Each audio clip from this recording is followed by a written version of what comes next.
ini, sahabat pernah mendengar istilah politik divided, business united. Politik itu membelah, kalau bisnis menyatukan. Karena itu kita harus memahami politik agar selalu waspada tidak terbawa arus politik. Politik dengan memanfaatkan kekuatan geografi suatu negara namanya geopolitik. Baik membangun kekuatan politik dalam negeri maupun luar negerinya. Dengan melihat kekuatan tersebut, barulah negara tersebut kalau pemimpinnya visioner, berani, dan jago strategi bisa membuat negaranya berdaulat, kuat, disegani lawan, dicintai kawan. Venesia membuktikan posisi strategisnya untuk menjadikan negara kuat di abad pertengahan di Eropa dulu. Lalu itu hanya sebagai misal. Lalu negara yang pintar mengendalikan kekuatan laut dan darat wilayahnya, seperti halnya Turki dari zaman Ottoman hingga Erdogan saat ini, pintar memainkan kekuatan negaranya. Karena itu Turki menjadi negara besar. Singapura juga jago banget memanfaatkan kekuatan geografinya. Juga Israel di tengah musuhnya dunia Arab, dia memainkan kekuatan Eropa dan Amerika sebagai penyeimbang lawannya negara-negara Arab tersebut. Banyak daerah strategi seperti Panama, Mesir, Taiwan, Hong Kong memainkan cantik wilayahnya. Namun banyak juga yang tidak pandai. Salah satunya adalah negara-negara Arab. Lokasinya strategis, sumber daya alam minyak dan gas strategis. Tetapi negara Arab tidak bisa menjadi negara superpower. Makmur iya, superpower atau negara besar, big country, tidak bisa, atau dibacanya tidak boleh. Jadi yang membuat tidak boleh adalah negara besar dan negara superpower. Mereka rule the world saat ini. Karena itu dalam kacamata pertahanan negara, negara besar punya nation interest, punya tujuan bernegara terhadap negara lain. Dan kita harusnya membaca dengan teliti, karena nation interest negara lain menjadi nation threat, negara lemah. Menjadi ancaman kedaulatan negara lemah, nation interest negara besar lainnya. Kita bahas ini sejak lama. Kita kembali lagi agar paham bagaimana cara bernegara agar menjadi negara berdaulat, agar Indonesia tidak goblok-goblok amat seperti negara-negara yang tidak berdaulat lainnya. Kita ini harusnya lebih besar dari Turki,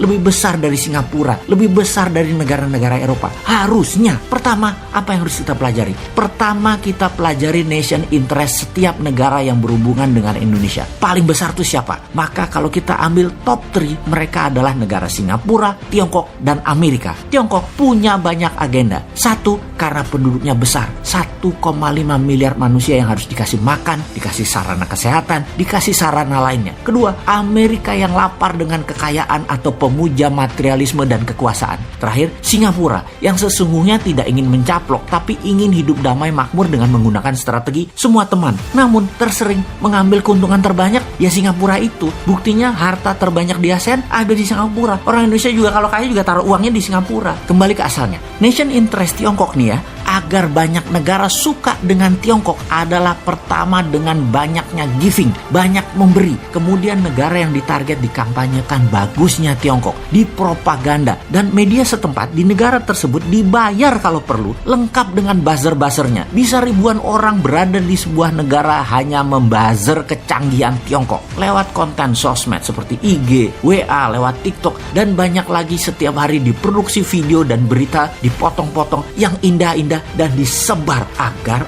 negara tersebut terpesona dengan Tiongkok. Jangan tanya media mainstream, digarap sejak lama. Film Hong Kong, film-film dinasti Tiongkok lama sudah diedarkan dan digencarkan, bahkan masuk ke Hollywood. Sejarah tulisan tentang Tiongkok digarap rapih. Itulah Kementerian Propaganda yang pegang dari Tiongkok. Semua informasi tersebut diorkestra dengan baik. Setelah media, apalagi yang digarap? Yang digarap adalah kebijakan-kebijakan bernegara, parlemen, dan partai-partai negara yang akan ditarget. Digarap setidaknya individunya. Orang mereka dalam tanda petik payroll, digaji, diopeni, diurusi, dimakmurkan dalam bahasa sederhananya. Namun bagi mereka yang tidak paham idealisme bernegara, semua itu seperti business as usual, kayak lagi bisnis biasa aja. Padahal mereka ini diarahkan untuk memuja Tiongkok, tetapi di kepala mereka ini bisnis kok gitu ya.